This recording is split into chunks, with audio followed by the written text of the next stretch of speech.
오늘 하나님이 주신 은혜의 말씀은 마태복음 5장 38절부터 42절입니다.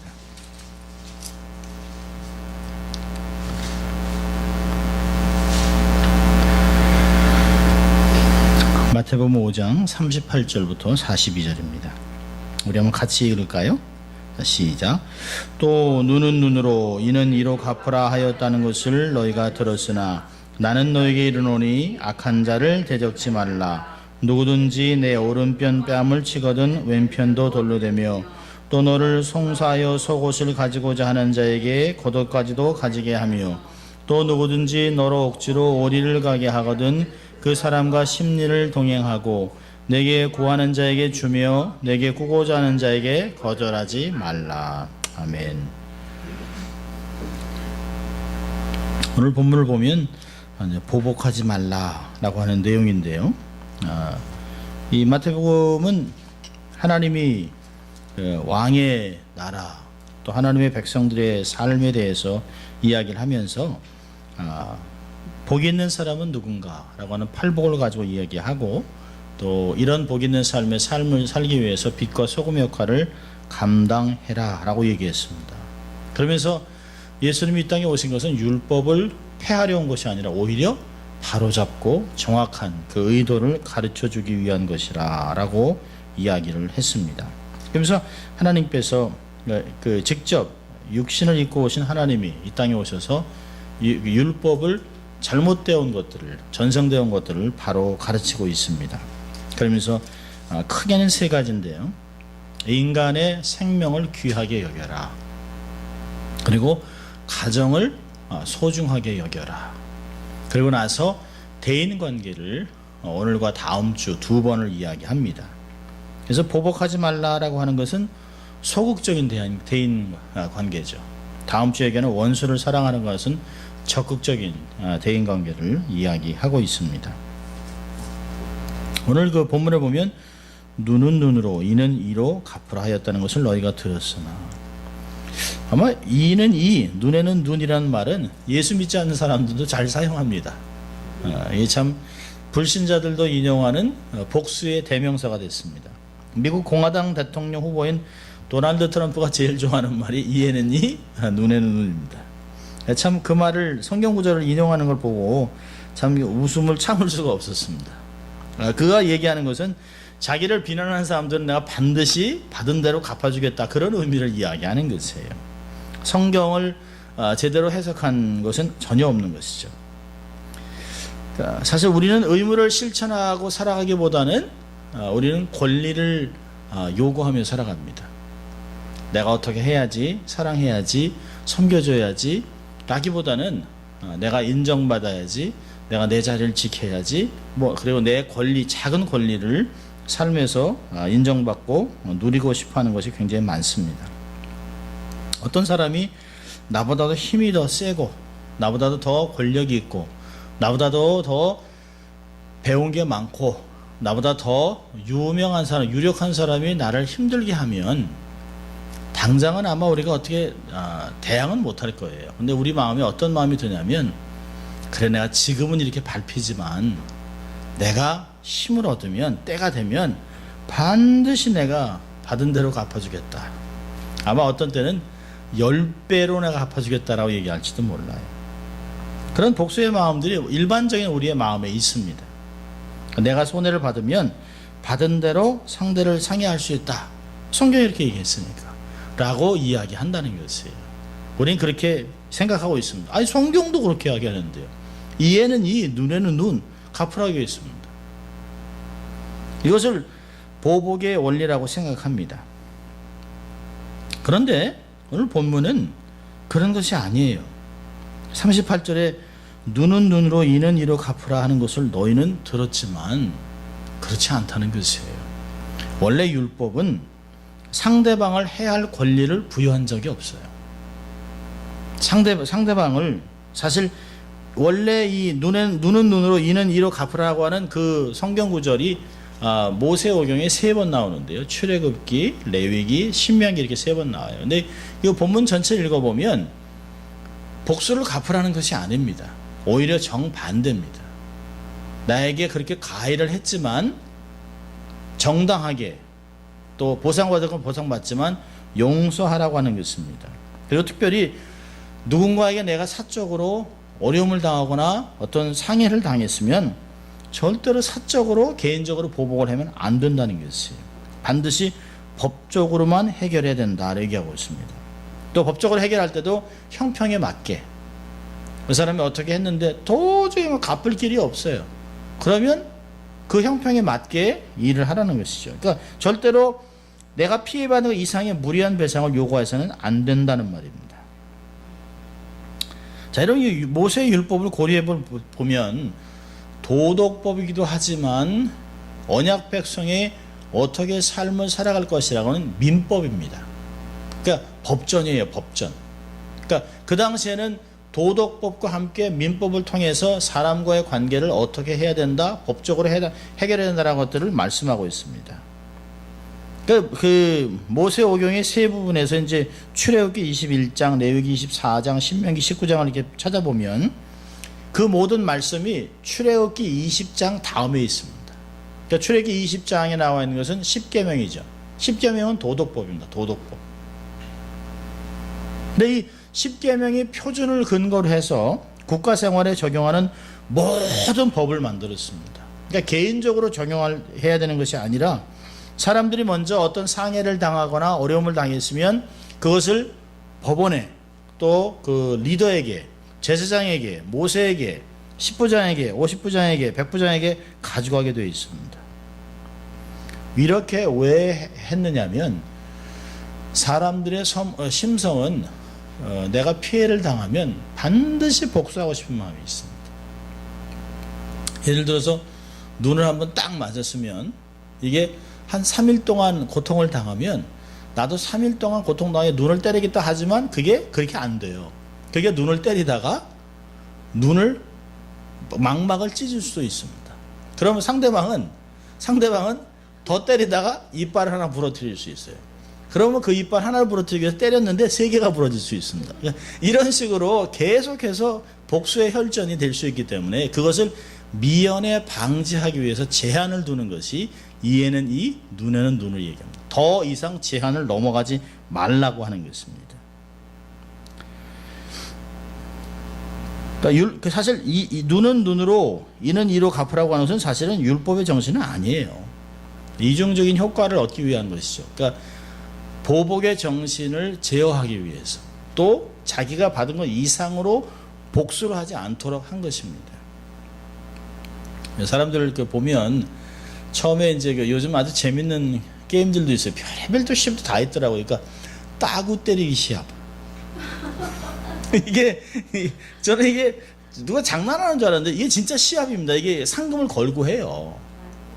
근데 처음에는 이제 백인들은 아주 심하게 하더라고요. 동양인들은 살짝 턱 쳐요. 그러다 이게 점점 강도가 굉장히 세집니다. 나중에는 맞고 기절까지 합니다. 근데 이게 점점 심해지면 여기만 때리는 것이 아니라 이 전체를 때리다가 이게 고막이 찢어지는 일도 벌어진다는 거지. 그래서 사람이 내가 받은 거에 대해서 마음에 증오가 일어나면 내가 받은 것 이상으로 갚아주고 싶은 마음들이 항상 있어요. 그래서 그 잘못한 자는 받아야 할 만큼의 벌을 받아야겠지만 감정이나 분노를 인해서 그 벌 이상을 받으면 안 된다라고 하는 것을 사실은 가르쳐주고 있습니다. 자, 그렇다면 구약의 율법이 가르치는 원칙은 뭘까요? 첫째로 보면 보복은 개인적으로 시행하면 안 된다는 것이에요. 이 말씀이 나와 있는 출애굽기도 마찬가지고 레위기도 마찬가지고 신명기도 다 그렇게 되어 있습니다.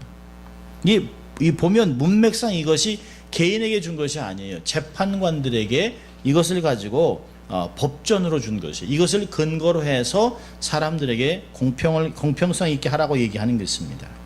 자, 여러분 그 출애굽기 21장을 한번 보겠습니다. 출애굽기 21장. 출애굽기 21장.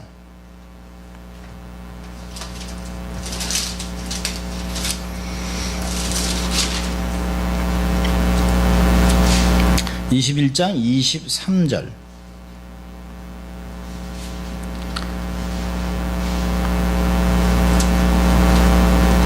출애굽기 21장 23절입니다.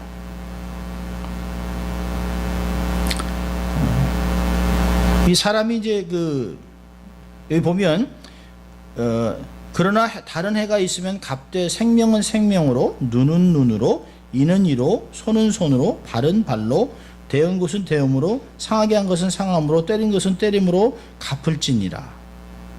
또 그러면서 사람이 그 남종의 한 눈이나 여종의 한 눈을 쳐서 상하게 하면 그 눈 대신에 그를 놓을 것이며, 그 남종의 한 이나 여종의 한 이를 쳐서 빠뜨리면 그 이 대신에 놓을지니라라고 얘기를 하고 있습니다. 그러면서 사실 자세하게 하나 둘씩 얘기했는데요. 잠깐만요. 제가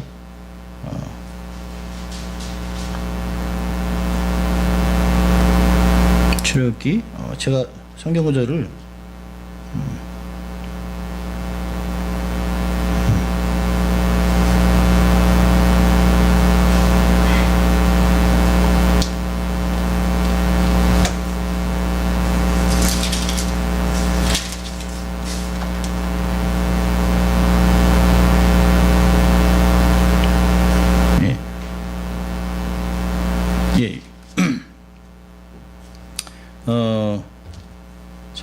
제가 잘못 좀 이렇게 제가 읽어드릴게요.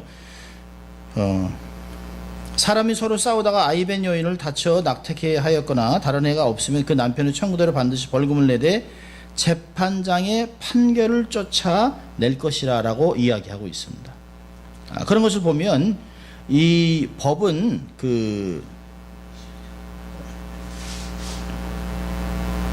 이 법은 공식적으로 공평하게 다뤄진다는 것을 가르치고 있습니다. 그렇지 않으면 일반적으로 피해자와 가족이 피해받은 사람들이 자제력이 없이 감정적으로 아주 잔인하게 가해자에게 복수를 하게 되고 참혹한 결과를 가져오게 되기 때문이죠. 그래서 잠언서 24장 29절을 보면 너는 그가 내게 행함과 같이 나도 그에게 행하여 그 행한 대로 갚겠다 말하지 말라라고 이야기하고 있습니다. 두 번째로는 공의롭고 공정한 징벌을 해야 된다는 것이에요. 당연히 잘못한 것은 징벌을 받아야죠. 처벌은 범죄에 맞게 해야 됩니다. 그러니까 1급 살인을 한 사람이 2년 감옥을 살고 자유의 몸이 되면 안 돼요. 그리고서는 피해자와 그 가족에게 아무 배상도 하지 않는다면 일반적으로 볼 때 그거 좀 너무하다라고 얘기할 수 있습니다. 요즘 최근에 스탠포드 대학교 수영 선수가 술 취한 여학생을 강간했습니다. 근데 강간범의 판사가 스탠포드 동문이에요. 또 판사가 스탠포드의 체육 선수할 때 리더였었습니다. 캡틴이었습니다. 그러니까 자기 동문에게 솜방망이 처벌을 내렸습니다. 그래가지고 고작 구치소에서 3개월 살고 나왔어요. 9월 달이면 이제 나오게 됩니다. 근데 검사와 검찰청장과 많은 사람들이 이 사람이 의도적으로 강간을 했고 이것이 한 번이 아니고 여러 번 반복해도 됐다라고 해서 습관적으로 이 사람은 성범죄라고 하는 것을 증명했어도 불구하고 그냥 다 기각을 해버렸습니다. 그러니까 사회가 공의가 없어지는 것이에요. 그러니까 모든 법은 율법은 공의롭고 공정한 징벌이 있어야 된다라고 하는 것입니다. 또 세 번째는 뭐냐면 법 앞에서는 만인은 평등해야 된다는 것이에요. 그러니까 이스라엘 법정에서는 가난하고 유대인이 아닌 이방인들에게는 아주 가혹한 형벌을 가했습니다. 그렇지만 사회의 유력한 인물에게는 비교적 가벼운 형량을 가하기도 했어요. 그래서 지금도 우리가 이런 건 잘 아는 거잖아요. 유전무죄, 무전유죄. 돈이 있으면 제가 한국 다큐를 보니까 그 기업인 회장이나 이 CEO들은 감옥에 들어가면 감옥에 들어가면 돈을 많이 써서 변호사들에게 돈을 줘서 변호사하고 대화할 수 있도록 독방에서 소파에서 앉아서 쉰다는 것이에요. 그리고 자기가 먹고 싶은 거 밖에서 의약 상자라고 해서 거기다 음식을 가져오기도 하고, 뭐 이 구치소, 감옥, 벽 안에서 일어나는 일들은 세상하고 하나도 다른 일이 없다는 거예요.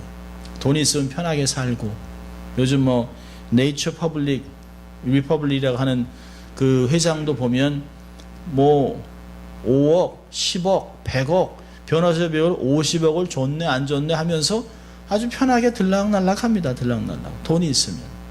그런데 단지 빵 하나 훔쳤다고 3년형을 받은 76세 할아버지. 참 너무한 거죠. 미국에서도 이런 일이 있었어요. 부자병. 16살짜리 텍사스의 무지무지 부자인데요. 이 이튼 카우치라는 아이가 16살 소년이 술에 잔뜩 취한 채 차에 친구들을 태우고 도로를 질도했어요. 혈중 알코올 농도는 허용치의 3배. 만취 상태였어요. 제한 속도를 훌쩍 넘었어요. 그리고서 달리다가 자기 친구들이 죽고, 그리고 다른 사람은 불구자가 됐습니다. 16세 소년 음주 과속 운전으로 4명을 숨지게 하고 식물인가 된 친구들을 포함해서 여러 명을 다치게 했지만 부자병이라는 기상천외한 진단을 받으면서 보호 관찰 10년에 관대한 판결을 받았습니다. 이 부자병이 뭐냐면 너무 돈이 많아서 자기가 하고 싶은 것을 다 해왔기 때문에 감정 컨트롤하지 못하는 병이라는 거예요. 그래서 보호 관찰로 있었는데 이 사람이 이때니 엄마와 함께 멕시코로 도주해서 멕시코에서 실컷 놀다가 페이스북에 올렸다가 잡혔습니다.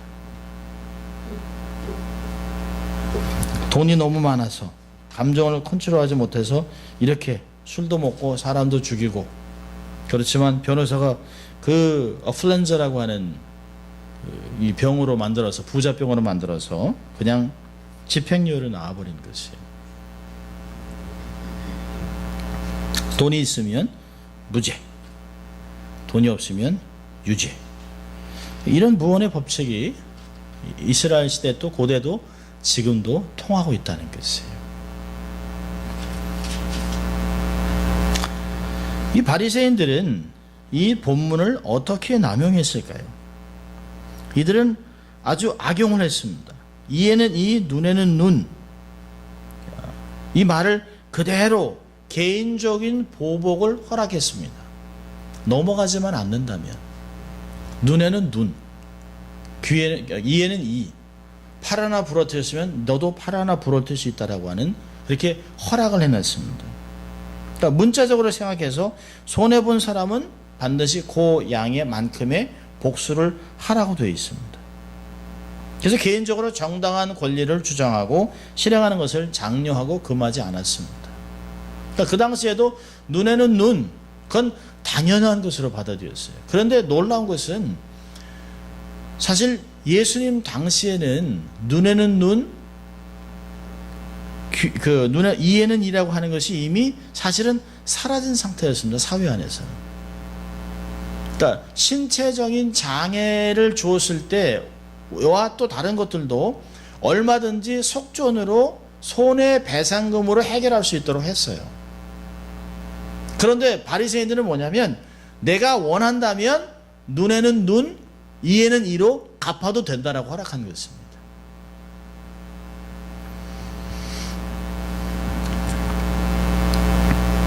여기 보면 참 출애굽기 21장 12절을 보면 사람을 쳐 죽인 자는 반드시 죽일 것이라. 자기 아비나 어미를 치는 자는 반드시 죽일지니라. 사람을 후린 자가 그 사람을 팔았든지 자기 소화에 두었든지 그를 반드시 죽일지나. 그 아비나 어미를 저주하는 자는 반드시 죽일지니라. 그러니까 하나님의 형상을 가진 사람을 죽이면 반드시 죽여라라고 하는 명령을 했어요. 그런데 바리새인들은 차별화했습니다. 유대인이 유대인을 죽였을 때만 사형을 구형했어요. 그러니까 중세 시대의 유대 사회에 어떤 문헌이 있냐면 유대인이 이방인을 죽였을 때는 큰 문제가 되지 않아요. 그냥 이방인은 이웃이 아닙니다. 이방인은 택한 백성이 아니에요.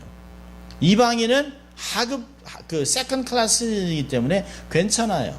그냥 돈으로 몇 푼 주고 세련하면 끝나게 되어 있습니다. 그런데 이방인이 유대인을 죽이면 가족을 다 죽였습니다.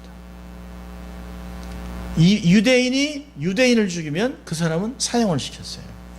근데 이게 지금도 정통 유대인들 사회에서는 그대로 유지되고 있습니다. 지금도 현대판 그 랍비들은 그 정통 유대인들은 그렇게 얘기해요. 메시아가 오면 모든 이방인들은 다 유대인의 종이 돼서 유대인을 섬기는 그 하급 인간들이 될 것이라고 공식 축장에서 가르치고 있습니다.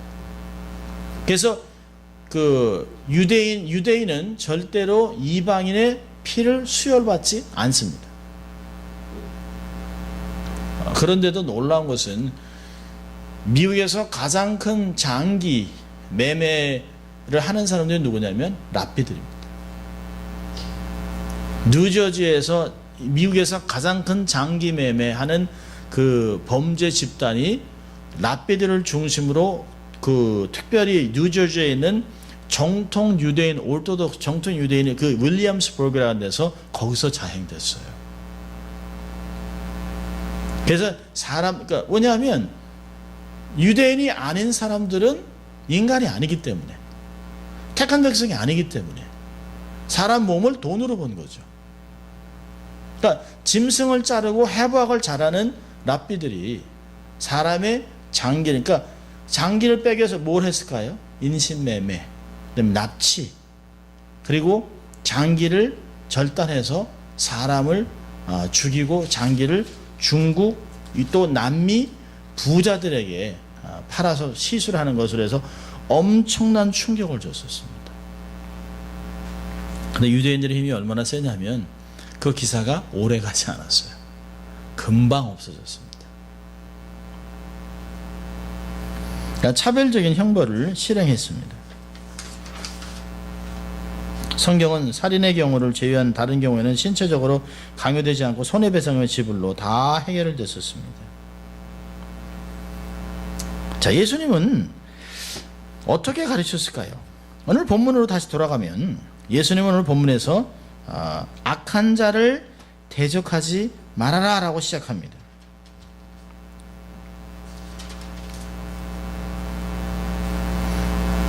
5장 38절 보니까 눈은 눈으로 이는 이를 갚으라 하였다는 것을 너희가 들었으나 나는 너희에게 이르노니 악한 자를 대적하지 말아라.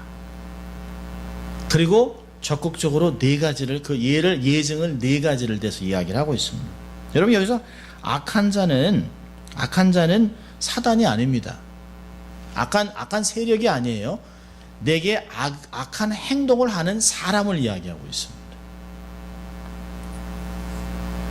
그러니까 그 복합적으로 이 피해를 입었을 때는 개인적으로 보복해서는 안 된다라고 하는 교훈을 함축하고 있습니다. 그러니까 기독교회는 죄를 미워하지만 죄인은 미워해서는 안 된다라고 하는 그 법칙을 가르치고 있습니다.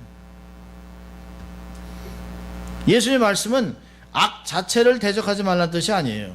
우리는 사단을 대적해야죠. 악한 무리를 대적해야지요. 당연히 악을 대적하고 마귀와 싸워야 되죠. 그러나 여기서는 그 말씀을 하는 것이 아니라 악을 행하는 사람을 대적하지 말아라 라고 얘기하고 있습니다. 그리고 그걸 설명하는 것을 네 가지로 예정을 이야기하고 있어요. 첫째는 뭘까요? 오른밤을 치면 왼편도 돌려대라.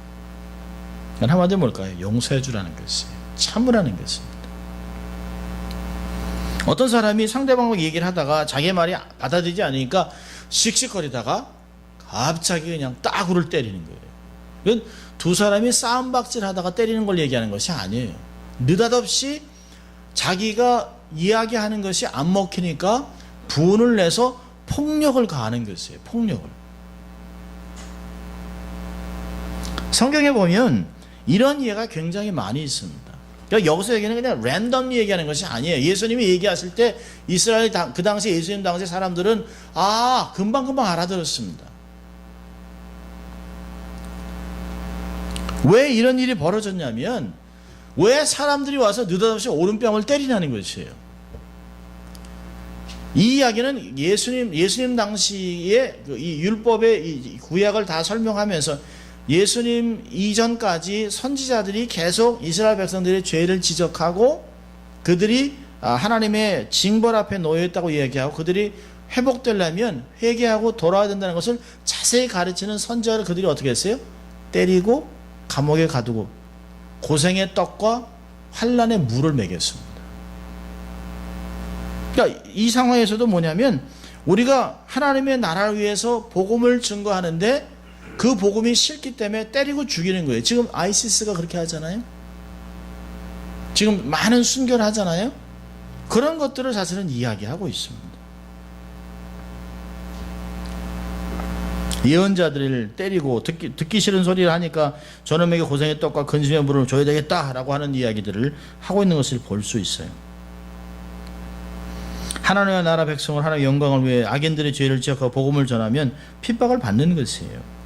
여러분 어떤 사람이 와서 우리 갑자기 잘 얘기를 하다가 그쪽에서 갑자기 오른손으로 오른쪽 뺨을 딱 때리면 여러분 반응 어떻겠어요?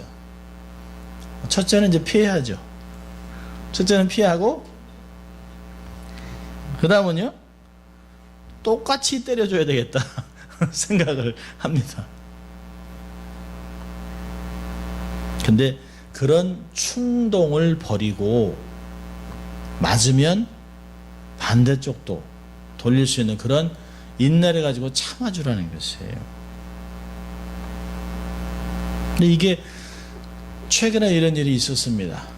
노스캐롤라이나의 흑인 중심이 이제 유서 깊은 흑인 교회에 인종차별주의 21살짜리 루프 달린이라고 하는 21살짜리가 와서 예배 도중에 총기 난사해서 9명을 죽였습니다. 9명. 그러니까 사실은 이 21살짜리 그 루프라고 하는 사람은 어떻게 해서든지 인종차별적인 사건을 통해서 폭동을 일으키고 싶었던 것이에요. 그래서 흑인들을 씨를 말리고 싶었던 이야기를 했습니다. 그런데 놀라운 것은 흑인교회 목회자와 모든 사람들이 우리는 당신을 용서한다. 내가 사랑하는 남편, 내가 사랑하는 그 아내, 내가 사랑하는 집사를 더 이상 볼 수 없는 슬픔 속에 있지만 그러나 우리는 여전히 하나님이 말씀하셨기 때문에 우리는 당신을 용서하고 당신도 우리와 같이 예수 그리스도를 믿었으면 좋겠다. 필요하다면 여러분 당신 위해서 기도하고 필요하다면 언제든지 우리 교회에 오면 함께 기도해 주겠다고 얘기했습니다. 그러니까 백인도 흑인도 멕시칸도 아시안들도 사실 충격을 먹은 거죠. 그러니까 대단하다라고 얘기하면서 어떻게 그럴 수 있었을까? 근데 그들이 한 얘기 뭐냐면 주님이 그렇게 말씀을 하셨기 때문에 의지를 동원했다는 거죠. 감정적으로야 너무 슬프고 감정적으로 막 복붙이죠. 아니 우리가 뭘 잘못했다고 와서 예배를 드리는 사람들을 와서 총으로 드르륵 갈겨와서 9명을 한꺼번에 예배당에서 죽이냐는 거죠. 그런데 말씀대로 이 말씀을 인용했어요. 그가 비록 우리의 오른뺨을 때리고 사랑하는 사람을 죽였지만 우리는 감정을 추스리고 의지를 동원해서 말씀에 순종해서 그를 용서했을 뿐입니다라고 얘기했습니다. 굉장한 거죠 사실은. 그의 부모가 감동을 받았습니다. 그 흑인을 죽인 백인의 부모가 말을 못하는 거예요. 말을. 이란에서는 이런 일이 있었습니다. 이란에서는 이란에서 그 동네에서 17살짜리들이 싸움을 하다가 자기 아들을 죽였어요. 칼로 찔러 죽였습니다. 그래서 감옥에 잡혀갔습니다. 그리고 그 아이가 18살이 돼서 사형을 언도했습니다. 그러니까 이란은 어떤 것이 있냐면 아이를 사형을 언도할 때 목을 매서 죽일 때 그 피해자의 어머니가 그 상대방의 서 있는 의자를 밀 수 있는 권한이 있어요. 죽이는 거죠. 똑같이 죽이는 거예요. 그런데 이 그 모든 사람들이 올라가라 그랬어요. 그러니까 그 친구를, 자기 아들을 죽인 그 젊은 아이는 살려달라고, 죽고 싶지 않다. 또 그 아이의 어머니도 살려달라고, 도와달라고 막 눈물을 흘렸습니다. 근데 그 아버지들은 양쪽에 서 있고, 그 죽은 아들이 죽은 어머니가 단두대 위로 올라갔어요. 그래서 의자에 있는 그러니까 아이는 막 눈물을 뚝뚝 흘리면서, 이제 그 집행관들이 이제 검은 두건을 씌우려고 할 때 그 어머니가 잠깐 기다리라고 그랬습니다. 그리고 그 아들을 보고서 그 젊은이를 보고 따구를 아주 세게 때렸습니다. 그리고서 나는 너를 용서한다. 그리고 이 아들을 풀어줬으면 좋겠다라고 얘기했습니다. 충격적인 이야기입니다. 이슬람 사회에서. 근데 놀라운 거는 어떻게 그럴 수 있었는가? 그 사람이 기독교인이기 때문에 그런 거지. 굉장한 거죠. 이슬람은 피해를 받으면 그대로 죽이라고 하는 법을 지금도 샤리아법으로 집행을 하고 있습니다. 사람들은 당연히 죽였기 때문에 당연히 그 사람은 그렇게 죽여야 된다고 믿는 것이에요. 그리고 아무도 그렇게 그 사람을 밀어서 죽여도 욕할 사람은 아무도 없죠. 근데 그 어머니가 자기도 울면서 젊은 아이의 삶을 용서해 주면서, 그렇지만 따구를 때리고 나는 너를 용서한다. 그리고 그렇게 내려왔어요. 나중에 사람들이 어떻게 그럴 수 있었느냐, 샤리아법으로는 당연한 것인데. 근데 비록 자기가 그렇게 얘기하지 않았지만 나는 알라의 특별한 사랑을 기억하기 때문에 살려줬다고 했는데, 나중에 보니까 그가 1년 전에 아들을 잃고 1년 전에 예수 그리스도를 만났어요. 굉장한 거죠. 사실은 나는 그럴 수 있을까? 누가 내 아들을 칼로 찔러 죽였는데. 쉽지 않은 일입니다. 그러니까 예수 믿는 삶은 핍박 가운데 연속적인 어려움 속에서도 얼만큼 견딜 수 있느냐라고 하는 것이 믿음의 척도가 될 수 있어요.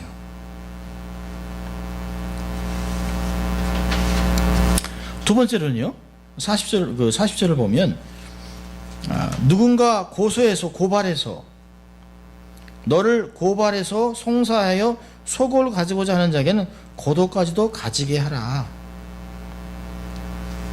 사실 아주 잔인한 사람입니다. 아주 악한 사람이에요. 속옷이 비싸겠습니까? 겉옷이 비싸겠습니까? 겉옷이 비싸죠. 겉옷은 자기의 어떤 그 삶의 그 수준을 드러내기 위해서 막 치장을 하는 옷이에요.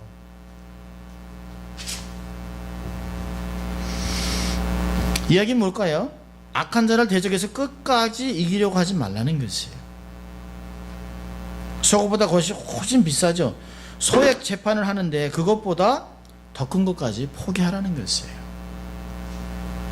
달라면 주라는 것이에요. 그러니까 세상 사람들이 자기들의 권리를 찾기 위해서 수단과 방법을 가리지 않을지라도 우리는 권리를 찾는 것만 내세워서는 안 된다는 거죠. 아모스 2장 6절부터 8절까지 보면 언약 공동체 이스라엘 안에 얼마나 잔인한 사람들이 많았는지 모릅니다. 아모스 2장 6절부터 8절까지 보면 이런 말씀이 있어요. 여호와께서 가라사 이스라엘의 서너 가지 죄로 인하여 내가 그 벌을 돌이키지 아니하리니 이는 저희가 은을 받고 의인을 팔며 신한 켤레를 받고 궁핍한 자를 팔며 가난한 자의 머리에 있는 티끌을 탐내며 겸손한 자를 길을 굽게 하며 거룩한 이름을 더럽히며 모든 단 옆에서 전당 잡은 옷 위에 누우며 저의 신의 전에서 벌금으로 얻은 포도주를 마시느니라. 전당을 잡더라도 옷은 반드시 돌려줘야 돼요. 이게 이불같이 쓰여지기 때문에. 맷돌은 전당을 잡지 말라라고 하는 말이 있어. 왜? 그날 계속 곡식을 갈아서 빵을 만들어 먹어야 되기 때문에 그러거든 절대로 그 전당을 잡을 수가 없어요. 근데 이런 사람들은 있다는 거죠. 그래서 하나님이 이스라엘을 징계하는 거지. 세상은 이렇게 해서 일전이라도 손해보지 않고 그것에 이자를 붙여서 받으려고 할 때 그걸 따지지 말고 주라는 것이에요. 속옷을 달라고 그러면 겉옷도 주라는 것이에요. 세상 말로 하면 참 치사한 거죠. 어떤 면에서는 그 산불 갖고 사람을 그렇게 못 살게, 그렇게 사람들 앞에서 막 수모를 주고 그런 사람들이 있습니다. 1불 뭐 작은 거 뭐 10불 이런 걸 가지고 사람들 앞에서 몇 년 전에 빌려줬는데 안 주고 뭐 그거 뭐 이렇게 하는 사람들이 있어요. 그러니까 그걸 빨리 정리하라는 거예요. 또요 41절을 보면 강제로 봉사를 요구하는 사람이 있어요. 누구든지 너를 억지로 오리를 가게 하거든 그 사람과 심리를 동행해줘라. 이건 당시에 로마의 다스림을 받는 유대인들의 형편을 근거로 하신 말씀이에요. 그 당시 군대가 물건을 옮기기 원하면 그냥 동네 사람들을 착출합니다. 그래가지고 이거 옮겨 합니다. 근데 요즘 같으면 사실 일을 시켜놓고 돈을 안 주는 거죠. 노동을 착취하는 것이에요. 어떤 권태 있는 사람이 자 오리를 가자. 그 당시에 로마 사람들이 유대 사람들에게 오리 가자 그러면 그건 법적으로 허락되어 있는 것들이에요. 정당한 임금을 주지도 않고 노동을 착취할 때 예수님이 그 사람들과 싸워서 돈을 받아내려고 하지 말라는 것이에요. 근데 요즘 사회는 어떨까요? 노동 착취, 노동청에 고소해버리죠. 자바시장이 못 견디는 거예요. 식당, 작은 회사들 못 견뎌요. 못 견뎌요. 견디질 못해요. 또 우리도 그렇잖아요. 아니 내가 시간당 얼마를 받는데 이 사람이 날 함부로 취급해? 아니 그거 뭘 나보러 하는 얘기야? 내가 그걸 왜 공짜로 해? 우리가 그럴 수 있다는 거죠. 근데 기독교인들은 자기의 권리를 위해서 항거하거나 비정한 심정을 계속 가지고 있어서 안 된다라고 하는 것입니다. 자 42절에서는요. 돈을 꾸려는 사람한테 기쁜 마음으로 주라는 것이요. 내게 구하는 자에게 주며 내게 꾸고자 하는 자에게 거절하지 말아라. 이건 뭘까요?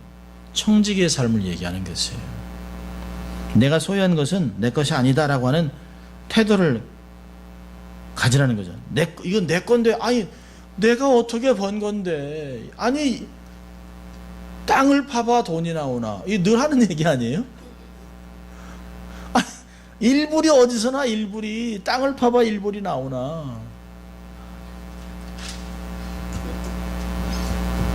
그런데 내가 소유한 것, 내가 버는 것 내 것이다라고 하는 태도를 버리고 필요한 사람들에게 기쁨으로 물질을 나눠줄 수 있는, 제공할 수 있는 청지기의 자세를 가져야 된다는 거죠. 왜요? 올 때 우리는 가지고 나온 게 없어요. 사실 은수저, 금수저, 뭐 흙수저, 뭐 이게 하지만 다 맨몸으로 나온 거예요. 공수래 공수거예요. 우리가 적신으로 나왔다가 다 돌아가는 거예요.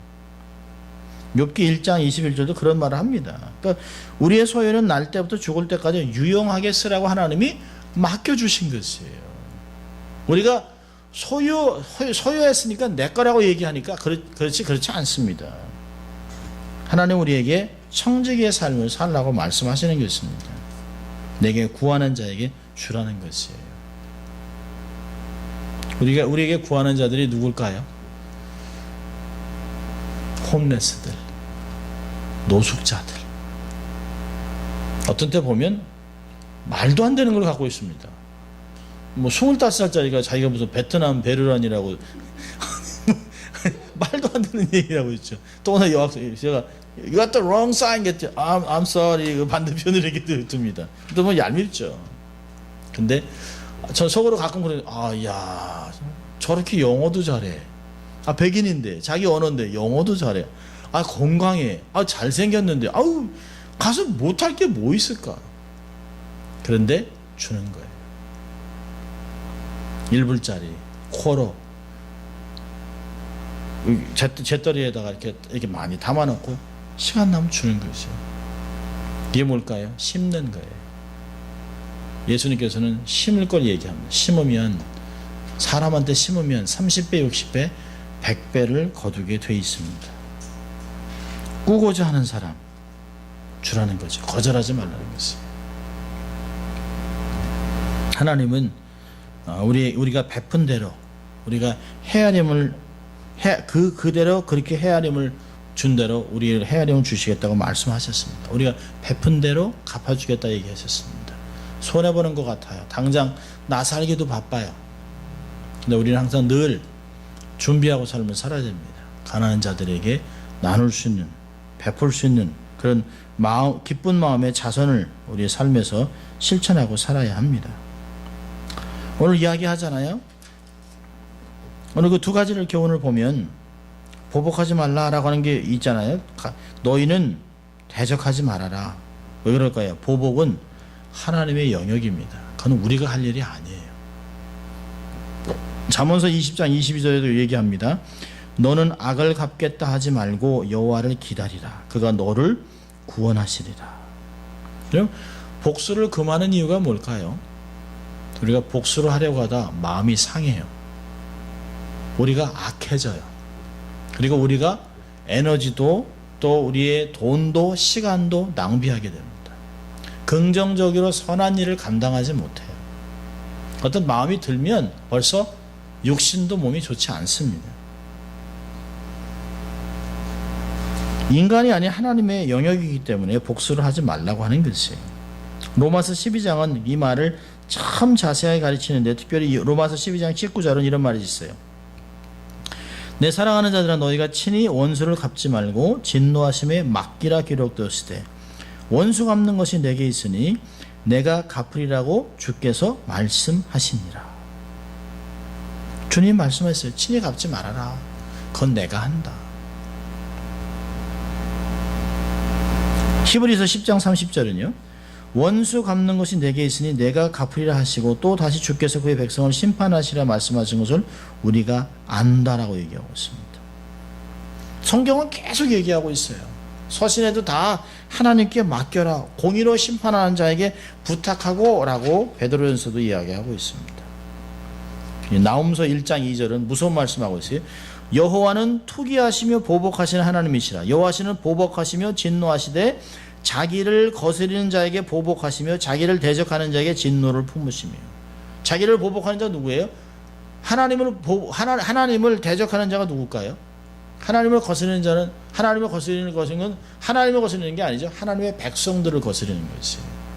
하나님의 택한 백성을 건드리면 하나님이 반드시 보복하겠다고 얘기하고 있습니다.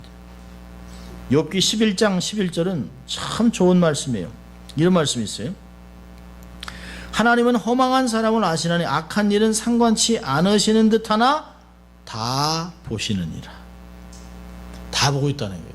우리는 가끔 그러죠. 참 하나님이 이거 다 보고 계시나?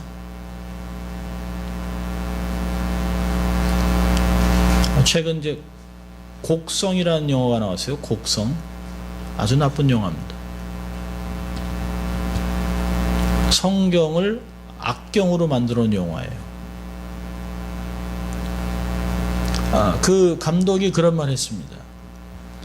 묻지마 살인을 해서 그 젊은 처자가 30대의 사람에게 칼에 찔려 죽을 때 하나님은 있었나? 없었지.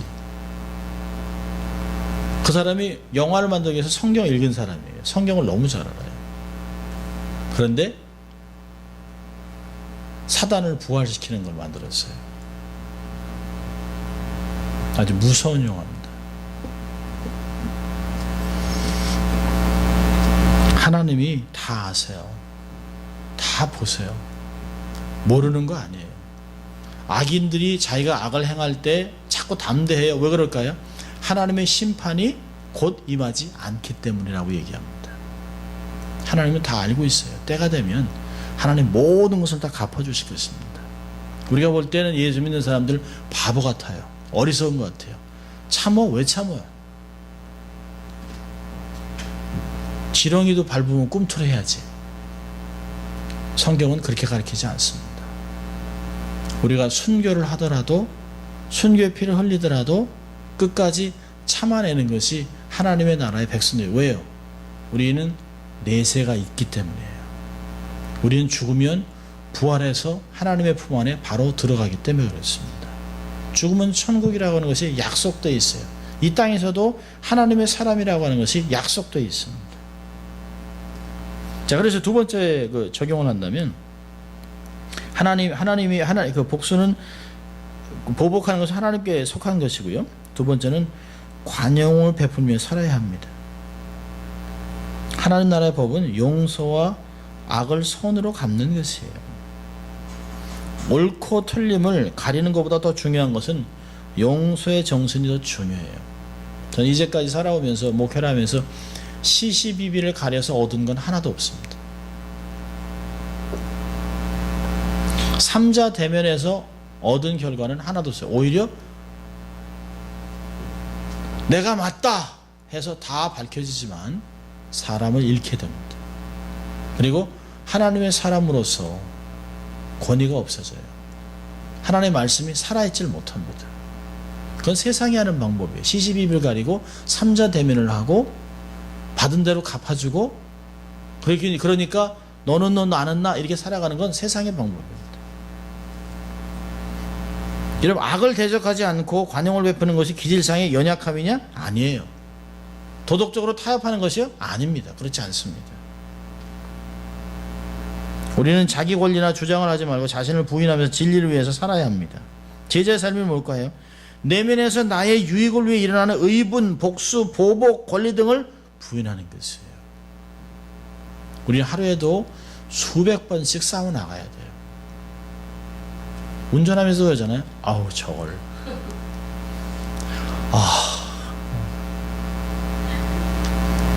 갑자기 확 들어오면 찬양을 하다가도 입에서 욕은 하진 않지만 이 안에 그게 있어요. 앞에 가서 나도 한번 그냥 브레이크 밟어 그런 것이 있죠.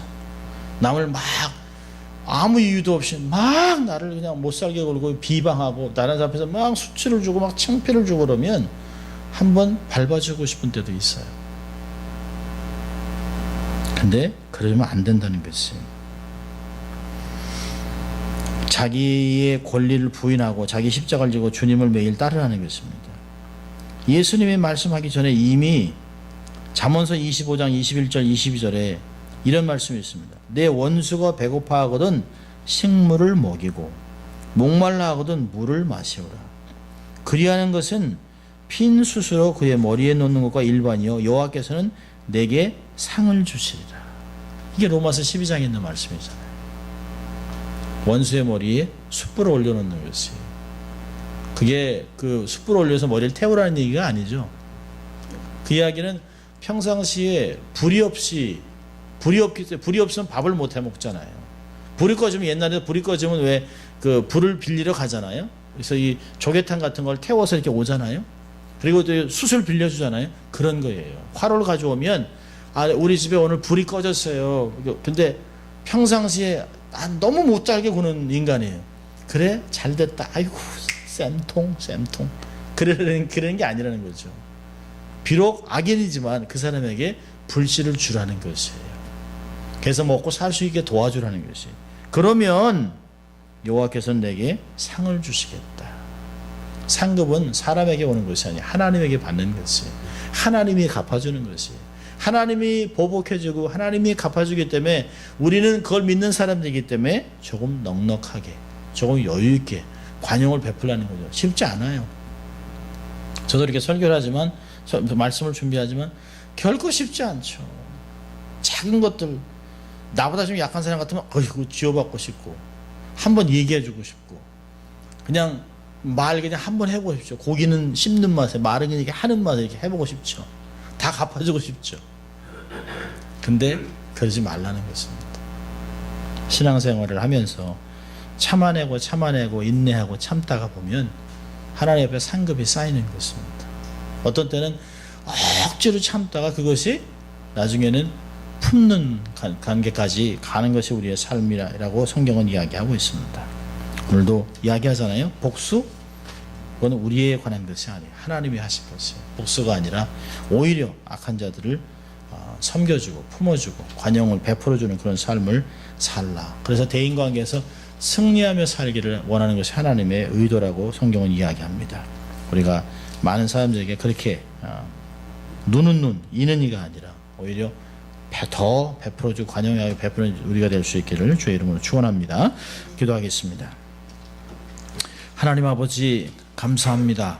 오늘 하나님 이 보복과 복수에 대한 말씀을 들으면서 하나님 쉽지 않은 것이지만 우리가 감정을 추스리고 하나님도 느낌을 다스리고 의지를 동원해서 말씀을 순종함으로 하나님의 도우심으로 하나님의 은혜로 용서하고 품어주고 베풀며 섬기며 살아가는 저희들 될 수 있도록 도와주시고 그래서 세상 사람들이 하나님의 사람들은 다르다라고 하는 하나님의 사람들은 정말 옳다, 귀하다, 좋다라고 하는 것들을 삶에서 듣고 복음을 증거하는 그래서 복음을 통해서 예수 그리스도의 나라를 세워나가는 저희들 될 수 있도록 하나님 축복하여 주시옵소서.